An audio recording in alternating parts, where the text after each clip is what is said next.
नमस्कार.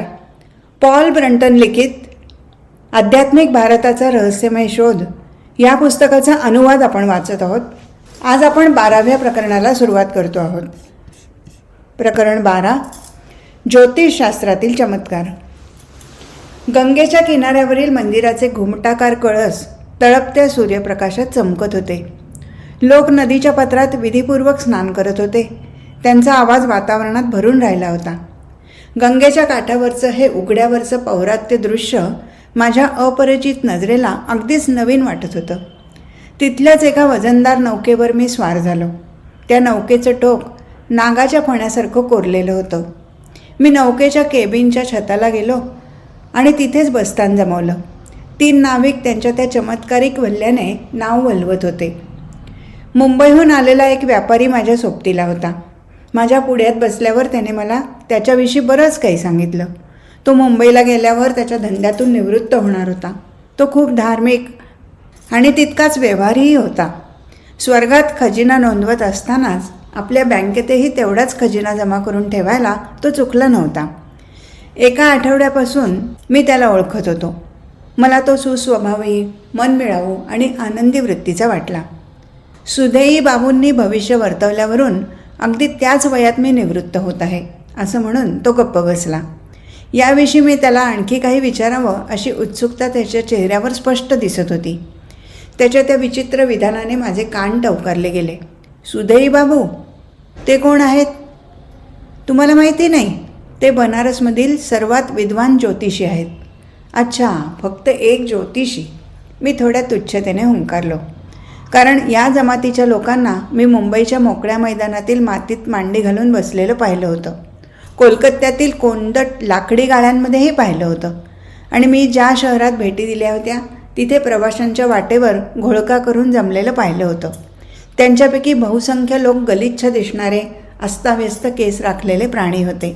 त्यांच्या चेहऱ्यावर उमटलेलं अज्ञान आणि अंधश्रद्धेची छाप मला स्पष्टपणे दिसायची. त्यांच्या धंद्याची 2 किंवा जास्तीत जास्त 3 साधनं असायची. त्यातलं एक म्हणजे अति हाताळलेली पुस्तकं आणि कुणालाही न कळणारे चिन्ह असलेले स्थानिक भाषेतील पंचांग. ते स्वतः सुदैवाच्या संपत्तीच्या सीमेपलीकडे असताना इतरांना दौलत प्राप्तीची दिशा दाखवायला उत्सुक असलेल्या त्यांच्या तत्परतेवर मला संशयच यायचा. मला तुमचं जरा नवल वाटतं. ग्रहताऱ्यांच्या लुकलुकण्यावर इतका विश्वास ठेवणं एका व्यापाऱ्यासाठी सुरक्षित आहे का? त्यापेक्षा सामान्य ज्ञान अधिक चांगलं मार्गदर्शन करू शकतं असं तुम्हाला नाही वाटत? एक चांगला सल्ला देण्याच्या सुरात मी म्हणालो. तो माणूस माझ्याकडे पाहून स्मित करत म्हणाला, मग तुम्ही माझ्या निवृत्तीच्या भविष्यवाणीचा काय खुलासा द्याल? इतक्या अनपेक्षित लहान वयात मी धंदा सोडून देईन असा अंदाज कोण करू शकत होतं? कारण तुम्हाला माहीतच आहे की माझी 40शी उलटून फक्त 1च वर्ष झालं आहे. कदाचित हा एक योगायोग असू शकतो. ठीक आहे, मी तुम्हाला एक छोटी गोष्ट सांगतो. काही वर्षापूर्वी मी लाहोरमध्ये एका मोठ्या ज्योतिषाला भेटलो आणि त्याच्या सल्ल्यानुसार मोठ्या व्यवसाय धंद्यात उडी घ्यायचं ठरवलं. त्यावेळी मी एका वयस्कर माणसाबरोबर भागीदारीत व्यवसाय करत होतो. माझ्या या भागीदाराने नवीन व्यवसायात खूप धोका असल्याची सबब पुढे करून मला साथ द्यायला नकार दिला. तो या व्यवहारात सामील होणार नसल्यामुळे आम्ही भागीदारी रद्द केली. मी एकटाच तो नवीन धंदा चालवू लागलो. त्या धंद्याने मला अमाप यश दिलं आणि मी थोडीफार संपत्तीही कमवली. पण जर त्या लाहोरच्या ज्योतिषाने मला मजबूत पाठिंबा दिला नसता तर हा धंदा करायला मीही घाबरलो असतो. मग तुमचं म्हणणं असं आहे की? माझ्या सोबत्याने माझं वाक्य पूर्ण करत म्हटलं, आपली नियती आपल्यावर अधिराज्य गाजवत असते आणि ती काय आहे हे ग्रहांच्या स्थितीवरून कळू शकतं. मी हात उडवून त्याचं म्हणणं अधीरपणे वाऱ्यावर उडवून लावलं. मी भारतात पाहिलेले ज्योतिषी इतके अशिक्षित बावळट दिसणारे असतात की ते लोकांना उपयुक्त सल्ला देऊ शकत असतील असं मला तरी नाही वाटत. अहो, तुम्हाला भेटलेल्या त्या अशिक्षित लोकांची तुलना तुम्ही सुधेई बाबूंशी करू शकत नाही. तुम्ही म्हणता त्याप्रमाणे ते लोक खरोखरच बढाईखोर ढोंगी असतात. पण सुधेई बाबू स्वतःच्या मोठ्या घरात राहणारे उच्च बुद्धिमान ब्राह्मण आहेत. त्यांनी या विषयाचा कित्येक वर्ष सखोल अभ्यास केला आहे. त्यांच्याजवळ या विषयातील अतिदुर्मिळ ग्रंथांचा खजिना आहे. मला चटकन जाणवलं की माझं सोबती काही मूर्ख नाही. तो अशा आधुनिक हिंदूंपैकी एक होता जे अत्यंत व्यवहारी असतात आणि गरज पडल्यास पाश्चात्य शोधाच्या अत्याधुनिक संसाधनाचा उपभोग घ्यायलाही मागे पुढे पाहत नाहीत. काही बाबतीत तर तो माझ्याही पुढे गेलेला होता. बोटीवर फिरताना तो ऐटीत आपला भव्य शूटिंग कॅमेरा घेऊन फिरायचा आणि इथे माझ्याजवळ मात्र बढाई मारायला एका साध्या छोट्या कोडॅक कॅमेऱ्याशिवाय दुसरं काहीही नव्हतं. त्याचा सेवक त्याच्यासाठी एका थर्मासमधून थंड पेय काढून द्यायचा आणि प्रवासात कोणत्या उत्कृष्ट गोष्टींनी सज्ज असायला हवं याविषयीच्या माझ्या विसरभोळेपणाचा जणू उपहास उडवायचा. मी युरोपमध्ये असताना टेलिफोनचा जितका वापर करायचो त्यापेक्षा कित्येक पटींनी जास्त तो मुंबईत असताना करायचा आणि तरीही त्याचा ज्योतिषविद्येवर विश्वास होता. त्याच्या स्वभावातील अशा परस्पर विसंगत गोष्टींमुळे मी गोंधळात पडलो. आपण एकमेकांना समजून घेऊया. प्रत्येक माणसाची कारकीर्द आणि या जगातील प्रत्येक घटना यांच्यावर ग्रहांचं नियंत्रण असतं. हे ग्रह आपल्या पृथ्वीपासून इतक्या अंतरावर आहेत की त्यांचं मोजमाप करता येणार नाही. हा सिद्धांत तुम्हाला पूर्णपणे मान्य आहे का? हो, मान्य आहे, त्यांनी शांतपणे उत्तर दिलं. मी फक्त माझे खांदे झटकले, कारण काय बोलावं हेच मला कळत नव्हतं. मग त्यानेच बोलायला सुरुवात केली. महोदय, तुम्ही स्वतःच याची पडताळणी का घेत नाही? मिठाईची चव प्रत्यक्ष खाल्ल्यावरच कळते असं म्हणतात ना. तेव्हा सुदैव बाबू तुमच्या भविष्याविषयी काय सांगतात हे प्रत्यक्ष जाऊन पहा.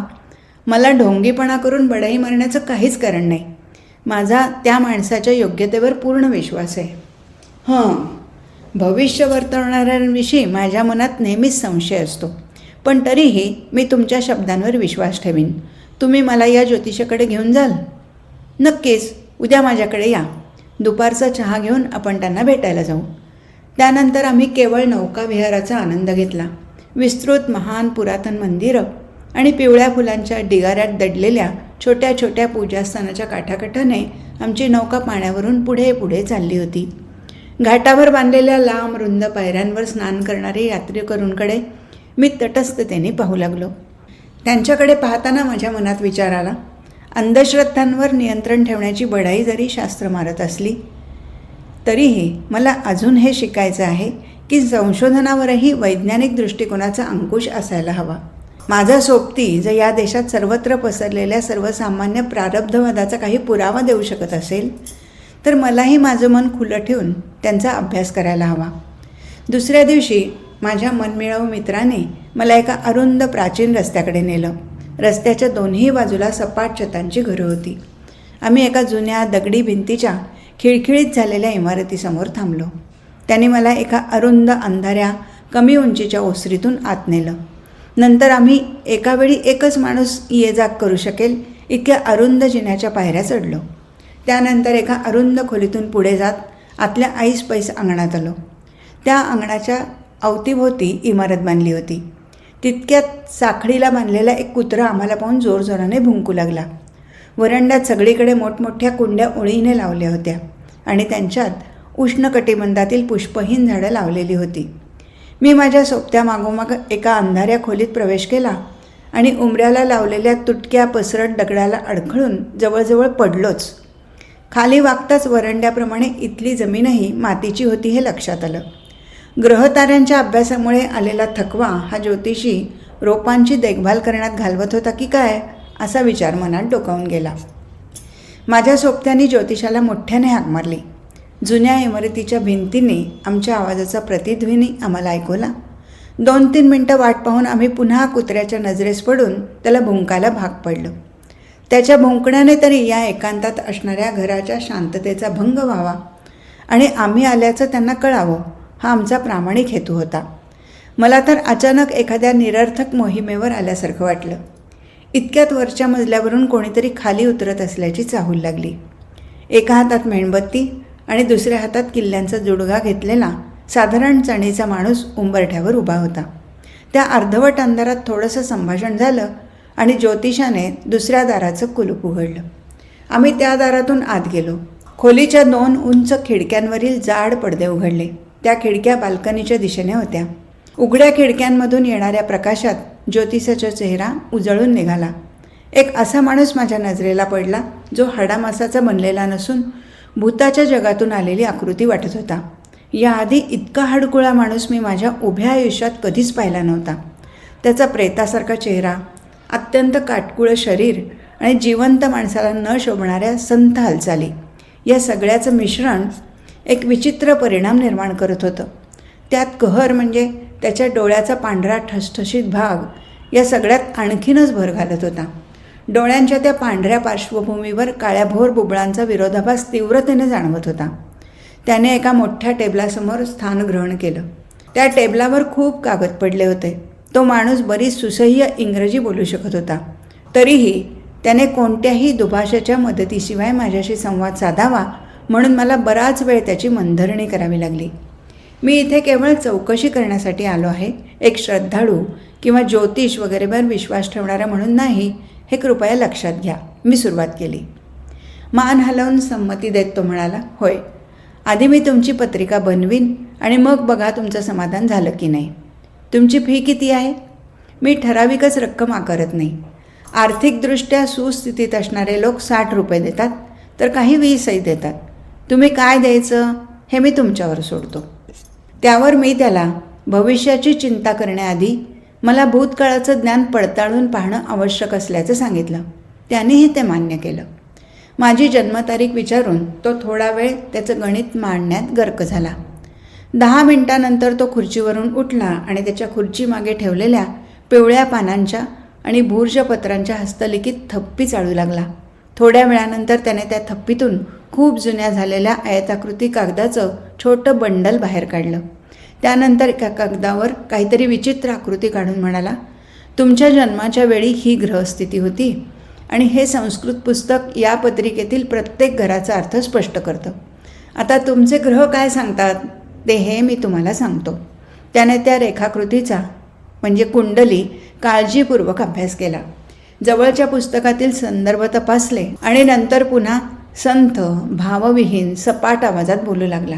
हा आवाज त्याच्या एकंदर व्यक्तिमत्वाला साजेसाच होता. तुम्ही पश्चिमेकडील लेखक आहात, माझं म्हणणं बरोबर आहे? मी संमतीदर्शक मान हलवली. त्यानंतर त्याने माझ्या बालपण आणि तरुणपणाबद्दल सांगितलं. त्या काळातील काही घटना क्रमवार सांगितल्या. त्याने माझ्या भूतकाळाबद्दल एकूण 7 मुद्दे सांगितले. त्यापैकी 5 साधारण बरोबर होते, पण 2 एकदम चुकीचे. अशा रीतीने मी त्याच्या भविष्यकथनाची योग्यता किंवा निरर्थकता पडताळू शकलो. त्या माणसाचा प्रामाणिकपणा स्पष्टच होता. तो बतावणी किंवा ढोंग करू शकणार नाही हे आधीच माझ्या लक्षात आलं होतं. हिंदूंचं ज्योतिषशास्त्र कितपत खरं आहे असा प्रश्न विचारावा म्हटलं तर या प्राथमिक चाचणीची 75% यशस्वीता नक्कीच धक्कादायक होती. पण त्याचबरोबर ते अचूक आणि पूर्णपणे खात्रीशीर शास्त्र नाही हेही लक्षात येत होतं. सुदैवी बाबूंनी पुन्हा एकदा त्यांच्या पुढ्यातल्या कागदाची चाळवाचाळव केली आणि माझ्या स्वभावाविषयी, चारित्र्याविषयी बरेच अचूक तपशील सांगितले. मग या स्वभाव वैशिष्ट्यांना अनुकूल असणाऱ्या माझ्या या मानसिक क्षमतांचं वर्णनही केलं. त्यामुळे मी माझा सध्याचा व्यवसाय करीत आहे. इथंही पुन्हा त्याने आपलं बुद्धिमान मस्तक कागदातून वर करीत मला विचारलं, माझं म्हणणं बरोबर आहे ना? त्यावेळी मात्र मी त्याच्या शब्दावर वाद घालू शकत नव्हतो. त्याने समोरचे कागद इकडे तिकडे केले, शांतपणे त्या रेखाकृतीचा अभ्यास केला आणि माझ्या भविष्याविषयी बोलू लागला. हे विश्वच तुमचं घर बनून जाईल. तुम्ही खूप दूरवरचा आणि विस्तृत प्रवास कराल, तरीही तुमची लेखणी सतत चालत राहील आणि तुम्ही लिखाणाचं काम अखंडपणे करीत राहाल. माझ्या जीवनात पुढे आणखी काय घडणार आहे याचं त्याने इत्थंभूत वर्णन केलं. पण सध्या तरी मला त्याविषयी ठामपणे काहीच सांगता येत नव्हतं. म्हणून जेव्हा वर्णिलेलं घडेल तेव्हा त्याच्या भविष्यकथनाचा पडताळा पाहता येईल असं मनातल्या मनात म्हणत समाधान मानलं. ग्रहताऱ्यांचे लेख. त्याचं बोलणं संपल्यावर त्याने माझं समाधान झालं आहे का असं विचारलं.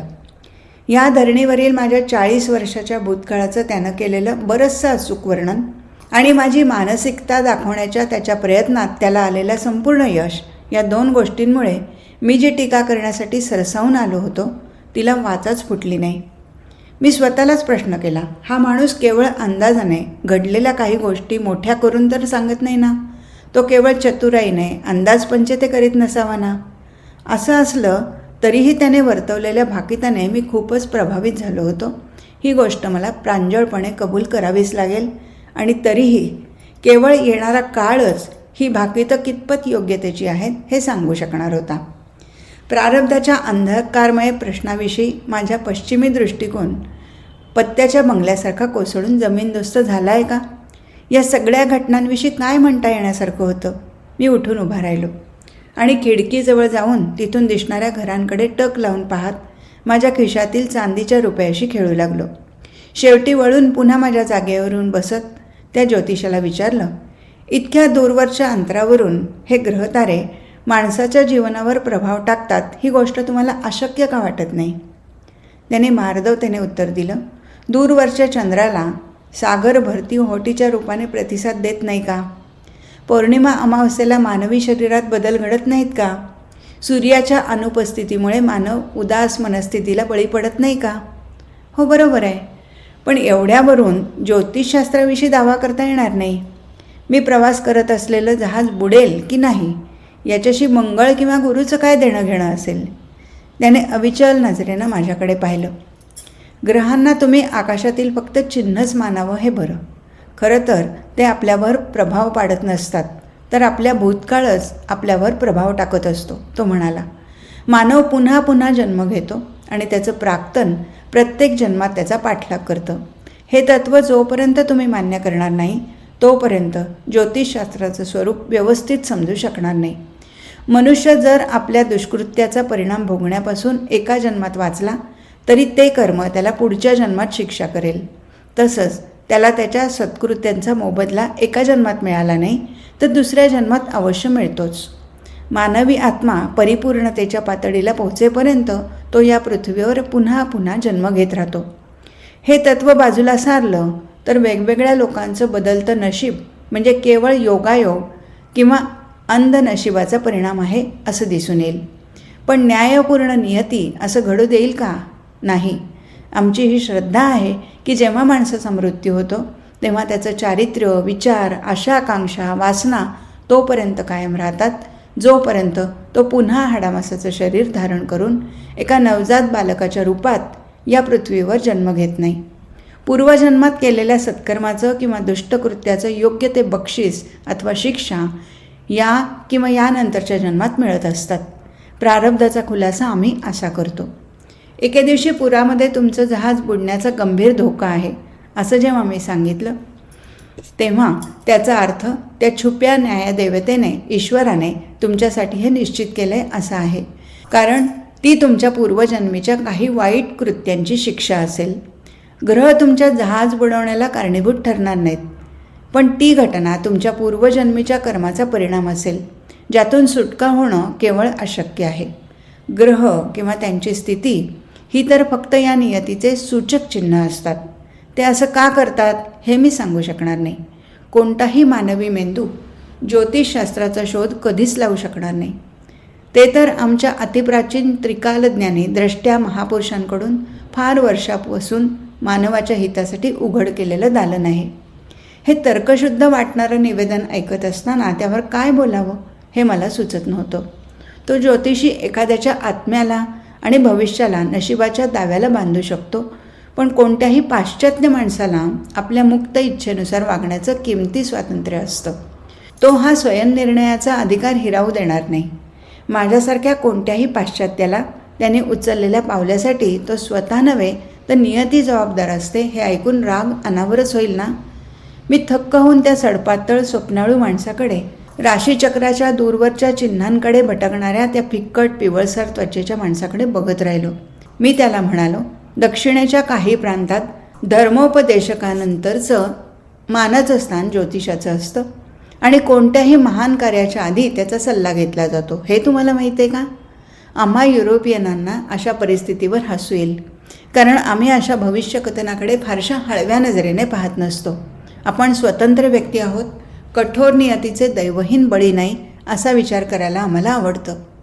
त्या ज्योतिषाने उपहासाने खांदे उडवले.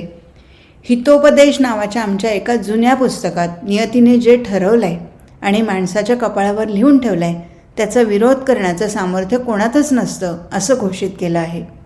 त्यांच्या शब्दाचा अर्थ मला नीट कळावा म्हणून थोडं थांबून तो पुढे सांगू लागला.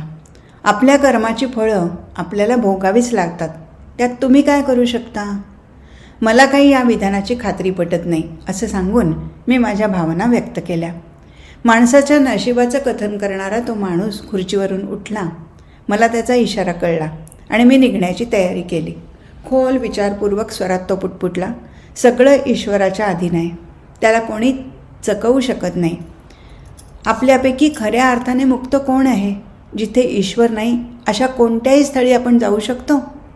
दाराजवळ पोचून पुन्हा तो घुटमळत म्हणाला, तुम्हाला जर पुन्हा यायची इच्छा असली तर आपण या बाबीवर सविस्तर बोलू शकतो. त्याचे आभार मानून मी त्याच्या निमंत्रणाचा स्वीकार केला. ठीक, तर मग उद्या संध्याकाळी सूर्यास्त झाल्यावर 6च्या आसपास मी तुमची वाट पाहीन. दुसऱ्या दिवशी सूर्यास्ताच्या वेळी मी त्या ज्योतिषाच्या घरी गेलो. तो जे काही सांगेल ते निमूटपणे ऐकून घेण्याची माझी तयारी नव्हती. तसंच ते नाकारण्याच्या विचारातही मी नव्हतो. मला त्याचं म्हणणं ऐकायचं होतं, शक्य झाल्यास समजूनही घ्यायचं होतं. अर्थात ते सांगत असलेलं प्रत्यक्ष प्रयोगाच्या आधारे कितपत खरं ठरतं यावर माझं शिकणं अवलंबून राहणार होतं. सध्या तरी मी प्रयोग करण्यासाठी पुरेसा तयार होतो, पण त्यासाठी आवश्यक ती बळकट कारणं मिळायला हवीत. तरीही सुदैवबाबूंनी केलेल्या माझ्या पत्रिकेचं वाचन इतकं खरं होतं की मला हिंदू ज्योतिषशास्त्र म्हणजे केवळ अंधश्रद्धा, मूर्खपणा नाही असं वाटू लागलं. पण त्यासाठी खोलवर शिरून त्याची शहानिशा करायला हवी होती. सध्या तरी याविषयीचा माझा दृष्टिकोन इतकाच होता. त्याच्या लांबलचक टेबलावर आम्ही समोरासमोर बसलो. खोलीत लावलेल्या एरंडेल तेलाच्या दिव्याचा मंद प्रकाश पसरला होता. इतर करोडो भारतीयांच्या घरात अजूनही अशाच प्रकारे प्रकाश पसरतो. ज्योतिषी मला सांगू लागला, माझ्या या घरात 14 खोल्या आहेत. त्यांच्यात प्राचीन हस्तलिखितं भरलेली आहेत. त्यांच्यापैकी अधिकतर संस्कृतमध्ये लिहिलेली आहेत. मी एकटा राहत असूनही मला इतक्या मोठ्या घराची गरज का याचं कारण हेच आहे. माझ्यासोबत या आणि माझा संग्रह पहा. त्याने टांगलेला दिवा हातात घेतला आणि मला दुसऱ्या खोलीत नेलं.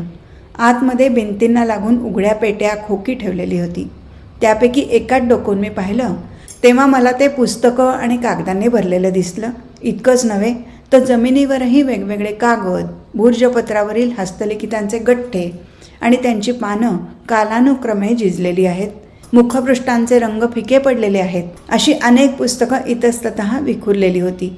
मी एक छोटा गठ्ठा हातात घेतला. प्रत्येक पानावर मला न कळणाऱ्या आणि रंग विटलेल्या आकृत्या आणि लिखाण होतं. आम्ही एकामागोमाग एक अशा सगळ्या खोल्यांमधून फिरलो. सगळीकडे मला तेच दृश्य दिसलं. ज्या ज्योतिषाचं हे अतिविशाल वाचनालय सुस्थितीत नव्हतं, पण कोणतं पुस्तक किंवा कोणता कागद कुठे आहे हे त्याला बरोबर माहीत असल्याचं त्याने मला सांगितलं. भारतातलं सगळं ज्ञानच या घरात जणू गोळा झालं आहे की काय असं क्षणभर मला वाटलं. जवळजवळ अनाकलनीय अशा या पानांमध्ये, हस्तलिखितांच्या प्राचीन गुंडाळ्यांमध्ये आणि या संस्कृत पुस्तकांमध्ये भारताचे अतिप्राचीन पारंपरिक ज्ञान नकळतच समावलं असेल का? आम्ही पुन्हा स्थानापन्न झाल्यावर तो बोलू लागला. माझ्या जवळपास सगळा पैसा ही पुस्तकं आणि हस्तलिखितं विकत घेण्यातच खर्च होतो. त्यापैकी काही तर अत्यंत दुर्मिळ आहेत, जी मला जास्त किंमत देऊन विकत घ्यावी लागली आहेत. यामुळे मी आज असा कफल्लक अवस्थेत आहे. ही सगळी कोणत्या विषयाची आहेत? त्यातील काही मानवी जीवन आणि दैवी रहस्यांसंबंधी आहेत आणि खूपशी ज्योतिषशास्त्राविषयींची आहेत. म्हणजे तुम्ही पण तत्त्वचिंतक आहात. त्याच्या सुकलेल्या चेहऱ्यावर स्मितरेषा उमटली. जो माणूस चांगला तत्त्वचिंतक नसतो तो एक चांगला ज्योतिषी बनू शकत नाही. माझ्या बोलण्याबद्दल मला क्षमा करा, पण तुम्ही या पुस्तकाचं अति अध्ययन करता असं दिसतं. मी जेव्हा तुम्हाला पहिल्यांदा भेटलो तेव्हा तुमचा लहान निस्तेज चेहरा पाहून मला धक्काच बसला होता. त्याने शांतपणे उत्तर दिलं, त्यात नवल काहीच नाही. मी 6 दिवसातून जेवलोही नाही. यावर मी काळजी व्यक्त केली. तो फक्त पैशाचा प्रश्न नाही. माझ्यासाठी स्वयंपाक करणारी बाई आजारी असल्यामुळे कामावर आली नाही. ती 6 दिवसापासून गैरहजर आहे. मग दुसऱ्या बाईकडून स्वयंपाक का करून घेत नाही? त्याने नम्रपणे मान हलवली. नाही, अन्य हलक्या जातीच्या स्त्रीने रांधलेलं अन्न मला चालत नाही. असं खाण्यापेक्षा मी महिनाभर उपाशी राहणं पसंत करीन. माझ्या कामवालीची तब्येत बरी होईपर्यंत मला वाट पाहावीच लागेल. पण ती आता 1-2 दिवसात कामावर येईल अशी मला आशा वाटते. मी त्याच्याकडे बारकाईने पाहिलं. माझ्या नजरेनं त्याच्या गळ्यातील ब्राह्मणाच्या पुत्राचं सूत्र म्हणजे जानवं अचूक टिपलं. तिहेरी धाग्यांनी विणलेलं ते सूत्र त्याच्या हनवटीखाली विसावलेलं होतं. प्रत्येक ब्राह्मण मुलाच्या गळ्यात हा धागा असतोच आणि तो मरेपर्यंत काढला जात नाही याचाच अर्थ तो ब्राह्मण आहे. जातीभेदाच्या अंधश्रद्धेने स्वतःला त्रास का करून घ्यायचा? त्यापेक्षा तुमची तब्येत जास्त महत्त्वाची नाही का? मी समजावण्याच्या सुरात बोललो. ती अंधश्रद्धा नाही. प्रत्येकाभोवती एक विशिष्ट प्रकारचा चुंबकीय प्रभाव असतो. तुमच्या पाश्चात्य उपकरणांना तो मोजता येत नसला तरी तो असतो, हे मात्र खरं. स्वयंपाक करणाऱ्या व्यक्तीचा प्रभाव नकळत का होईना पण शिजवत असलेल्या अन्नावर पडत असतो. त्यामुळे खालच्या दर्जाच्या व्यक्तीनं अन्न शिजवलं तर त्याचा अन्नावर वाईट परिणाम होतो. तसंच ते खाणाऱ्या व्यक्तीवरही त्याचा प्रभाव पडतो. किती विलक्षण सिद्धांत, पण तो खरा आहे. मी विषयांतर केलं. तुम्ही किती काळापासून ज्योतिष बघता? 19 वर्षापासून. माझ्या लग्नानंतर मी या व्यवसायात शिरलो. ओहो, मी समजू शकतो. नाही, मी विधूर नाही. थोडं स्पष्ट करून सांगू का? मी 13 वर्षाचा किशोरवयीन मुलगा असताना देवाजवळ नेहमी ज्ञान देण्यासाठी याचना करायचो. त्यानेच मला वेगवेगळ्या लोकांकडे आणि विविध पुस्तकांकडे पाठवलं. त्यांनीच मला हे शिकवलं. मी अध्ययनाने इतका झपाटलो होतो की दिवसभर आणि रात्रीही उशिरापर्यंत वाचत बसायचो. मग माझ्या आईवडिलांनी माझं लग्न ठरवलं. आमच्या लग्नानंतर थोड्याच दिवसात माझी बायको माझ्यावर रागून म्हणाली, मी एका मानवी पुस्तकाशी लग्न केलं आहे. त्यानंतर 8च दिवसांनी ती आमच्या वाहन चालकासोबत पळून गेली. सुदैबाबू बोलता बोलता थोडं थांबले. त्यांच्या बायकोने त्यांना दिलेल्या या जहाल पदवीमुळे मला हसू दाबून ठेवणं कठीण गेलं. पुराण मतवादी भारतात इतक्या त्वरेने पळून जाण्याच्या तिच्या कृतीने नक्कीच खळबळ माजली असावी. पण स्त्रियांच्या निर्णयाचे मार्गच असे पीडादायक आणि माणसाची मती गुंग करणारे त्याच्या आकलनापलीकडचे असतात. त्याने पुन्हा बोलायला सुरुवात केली. काही काळानंतर मी या धक्क्यातून स्वतःला सावरलं आणि तिला विसरून गेलो. माझ्या सगळ्या भावनाच मरून गेल्या. त्यानंतर मी दैवी रहस्य आणि ज्योतिषाच्या अभ्यासात पूर्वीपेक्षाही अधिकाधिक खोल उतरत गेलो.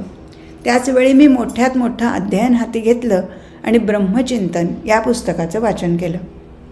हे पुस्तक कशासंबंधी आहे हे सांगायला तुमची हरकत नसावी. या पुस्तकाच्या नावाचा अर्थ दैवी ध्यान किंवा ब्रह्माने केलेला शोध अथवा त्याला दैवी ज्ञानही म्हणता येईल. त्याचे अनेक खंड आहेत. हजारो पानांच्या या साहित्यापैकी मी फार थोड्या भागाचा अभ्यास केला. तरीही एवढा भागच जमवायला मला 20 वर्ष लागली, कारण त्याचे विविध भाग इतस्ततः विखुरलेले होते. भारताच्या वेगवेगळ्या प्रांतातील एजंटामार्फत मी ते सगळे भाग हळूहळू गोळा केले. या विषयांचे 12 प्रमुख खंड आणि अनेक उपखंड आहेत. त्याचा मुख्य विषय आहे तत्त्वज्ञान आणि ज्योतिष. या पुस्तकाचा एखादा इंग्रजी अनुवाद असल्याचं तुम्हाला माहीत आहे का? त्याने नकारार्थी मान हलवली. मी तरी असं कधीच ऐकलं नाही. फक्त काही हिंदू असे आहेत ज्यांना या पुस्तकांविषयी माहिती आहे. त्यामुळे त्यांनी इतरांना कळू नये या आकसाने ते पुस्तक कडक निगराणीत आणि गुप्त ठेवलं आहे. ते मुळात तिबेटहून इथे आलं आहे. तिथे या पुस्तकाला अत्यंत पवित्र मानलं जातं आणि फक्त थोड्या निवडक विद्यार्थ्यांनाच त्याचं अध्ययन करण्याची परवानगी दिली जाते. हे पुस्तक केव्हा लिहिलं गेलं असावं? भृगु ऋषींनी हे पुस्तक हजारो वर्षापूर्वी लिहिलं. ते इतक्या प्राचीन काळात होऊन गेलं की त्यांची नेमकी तारीखही मी देऊ शकत नाही. या पुस्तकात योगाची अशी पद्धत शिकवण्यात आली आहे जी भारतात सध्या अस्तित्वात असलेल्या सगळ्या पद्धतीपेक्षा भिन्न आहे. तुम्हालाही योगात अभिरुची आहे, होय ना? तुम्हाला हे कसं कळलं? उत्तरादाखल सुदैबाबूने शांतपणे माझ्या जन्मतारखेवरून बनवलेला तक्ता दाखवला आणि त्यावर चित्रित केलेल्या राशीचक्रामधील विविध ग्रहताऱ्याचं स्थान सूचित केलेल्या आकृतीवरून बोट फिरवलं. तुमच्या पत्रिकेने मला थक्क केलं. ती एका युरोपियनच्या बाबतीत जरी असाधारण असली तरी एखाद्या भारतीयांसाठी ती सर्वसाधारण नाही. ही पत्रिका सांगते तुम्हाला योगाविषयी खूप आवड आहे आणि या विषयात सखोल अभ्यास करण्यासाठी उत्तमोत्तम साधू पुरुषांची मदत मिळवण्याचा आनंद तुम्ही उपभोगू शकाल. तरीही तुम्ही स्वतःला फक्त योगशास्त्रापुरतं मर्यादित ठेवणार नाही तर इतर गूढ गहन तत्त्वप्रणालीमध्येही प्रावीण्य मिळवाल. ते क्षणभर थांबले आणि त्यांनी माझ्या नजरेला नजर भिडवली. लगेच मला सूक्ष्म सूचना मिळाली की ते आता असं काही सांगणार आहेत ज्यात त्याच्या स्वतःच्या आंतरिक जीवनाचं दर्शन होईल. आज इथेच थांबू. हरिओम तत्सत.